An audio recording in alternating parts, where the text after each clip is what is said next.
पहले सर आपको thank you. और जो यहाँ सब लोग हैं, सारे जो हमारे प्रेस के साथी हैं, उनको गुड मॉर्निंग, नमस्कार। I have learn one Telugu word like अंदर के नमस्कार। सो अंदर की नमस्कार। मैं सबसे पहले आपका स्वागत करता हूं और हिंदी में बोलूंगा, इसके लिए आपसे माफ़ी चाहता हूं। आपकी भाषा तेलुगु है, लेकिन मुझे तेलुगु आती नहीं है। आती तो जरूर तेलुगु में बात करता, क्योंकि हमारी नज़र में, भारत जोड़ो यात्रा की नज़र में, सारी भाषाएं एक समान है। सब भाषा, सारे लोगों की मातृभाषा जो है, उसको हम बराबर का रेस्पेक्ट करते हैं। दूसरा, आप सब लोग लगातार जो है कवर कर रहे हैं भारत जोड़ो यात्रा को। एक सवाल लोग बार बार पूछ रहे हैं कि क्या जोड़ने के लिए निकले हैं। हमारे पास फेविकॉल नहीं है और जो है हम फेविक्विक भी लेकर के नहीं चल रहे हैं। भारत जोड़ो यात्रा का जो मैसेजिंग है, उसमें सबसे पहले ये सवाल खुद से पूछना पड़ेगा कि आपको आपकी कोई ऐसी चीज है जो टूटी है। ये सवाल जब आप खुद से पूछेंगे तो इसका जवाब आपको मिलना शुरू हो जाएगा कि भारत जोड़ो यात्रा में हम क्या जोड़ने के लिए निकले हैं।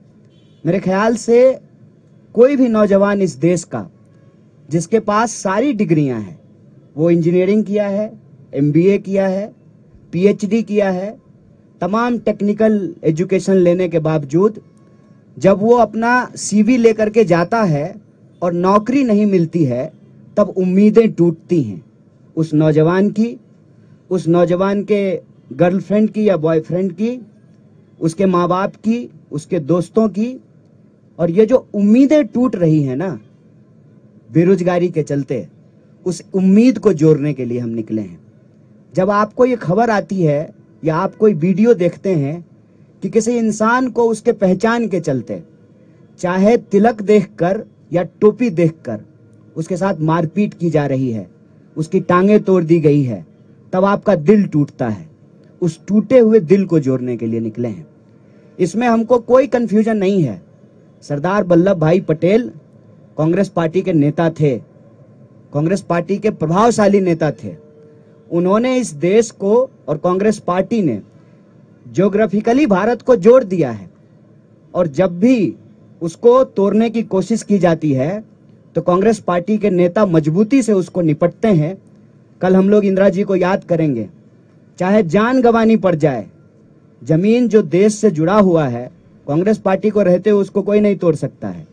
लेकिन जो ज्योग्राफिकली हमारा देश इकट्ठा है, वो इमोशनली भी इकट्ठा रहे।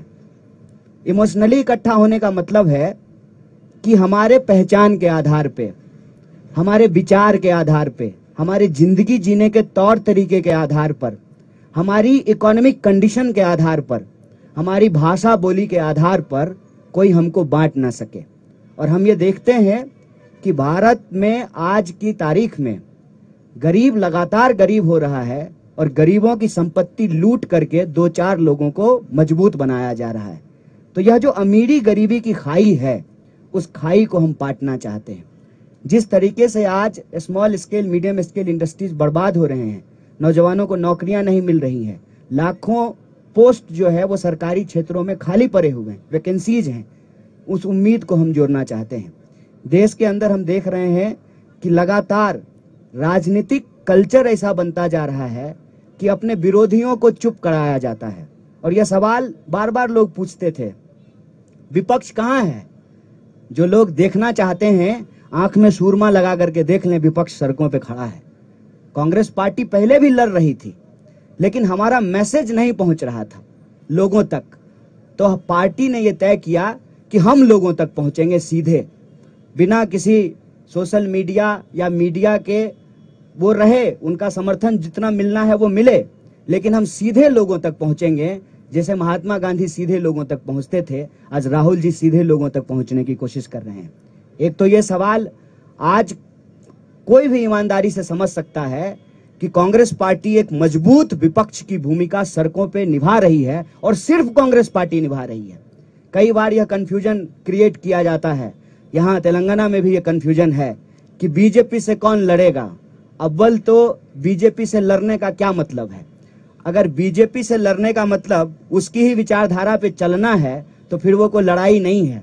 उसको कहते हैं हमारे यहाँ कि सूडो बॉक्सिंग हो रहा है।